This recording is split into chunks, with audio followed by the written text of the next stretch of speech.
Guys, so we're going over interior angles today. If you look at this very first row of this table, you'll notice that there's a triangle. Everything interior angle-wise is centered around different kinds of triangles. So you're kind of just counting how many there are in each shape. So you'll notice that in a triangle, it has 3 sides. That means there is one triangle. If you think to what we've done from our triangle work, we know that the sum of the interior angles is 180 degrees. That means when I add all 3 angles, it's going to equal to 180. Now each time I add one more side to a shape, it adds one more triangle. In our quadrilaterals here, you'll notice that it can be divided into 2 separate triangles. So a quadrilateral has 4 sides, 2 triangles, and because now there's 2 triangles, I'm taking this 180 degrees and multiplying it by 2. That means the sum of the interior angles is 360 degrees. You kind of just follow this pattern all the way down. A pentagon has 5 sides. That means there's 3 triangles. So you add another 180 to 360.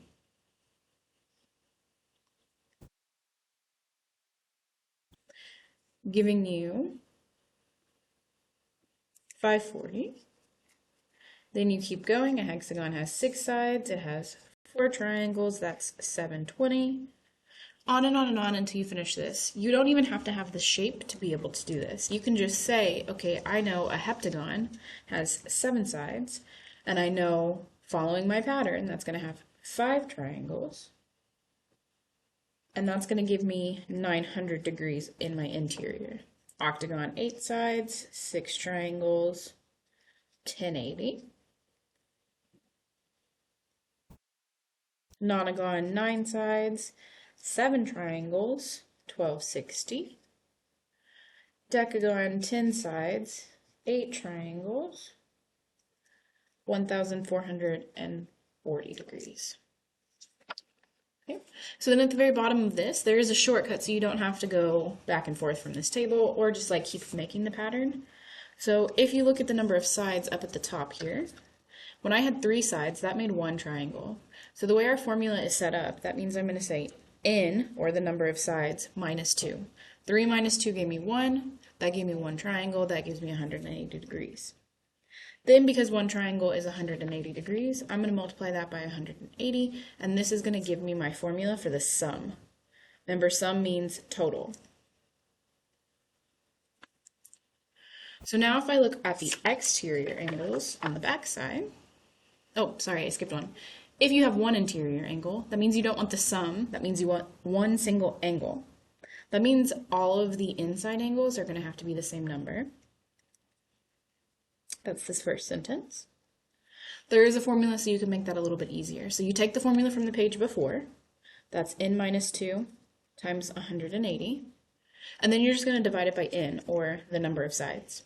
So you found out the total. Then you have n, number of sides, so you divide the total by the number of sides and you've got what you need. If you look at number 1, it says find the sum of interior, so that's this formula, n minus 2 times 180, of a 15 gon. When your shapes go bigger than 10, you just start saying 11 gon, 12 gon. There are names for some of them, but it's a little bit easier, so like when you get 27 gon or 5,000 gon, you know exactly how many sides there are. So here I'm just going to say 15 minus 2, oops, tried to do that in one step. 15 minus 2 times 180. That would give me my sum of my interior angles, and that is 2,340 degrees. You can also do this by working backwards. So you can take this equation, set it equal to 2,340, and then solve for n. So you would divide by 180 and then add 2 to whatever that answer is. Number 2 says, what is the measure of each? Each means 1. I'm going to write each right above 1 over here just so I remember. That means I want 1 angle in a pentagon. Well, lucky for us, on the side over here, I know a pentagon's total is 540. So I don't have to do any more work there. But I'm going to divide that by the number of sides. Pentagon is 5 sides. 540 divided by 5 gives me 108. So each angle inside a pentagon is going to be 108 degrees. Now we've got our exterior angles. Exterior angles are really easy. They're always 360. Doesn't matter how many sides you have. Doesn't matter what you're given. It is always going to be 360.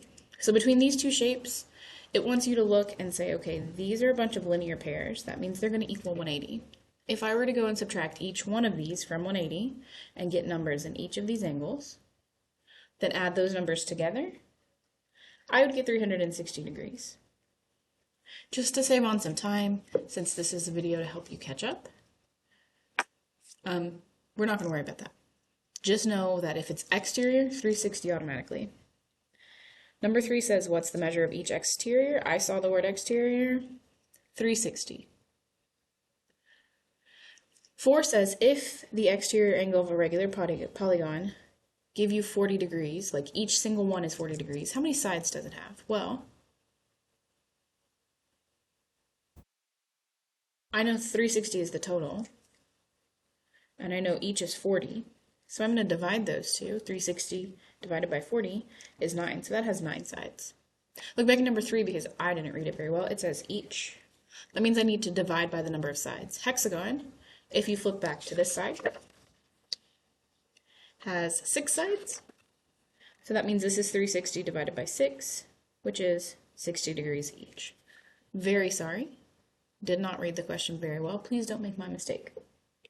Now number 5 says there are 4 exterior angles here. I need to find x. So that means I'm going to take each one of these 4 exterior angles, add them together,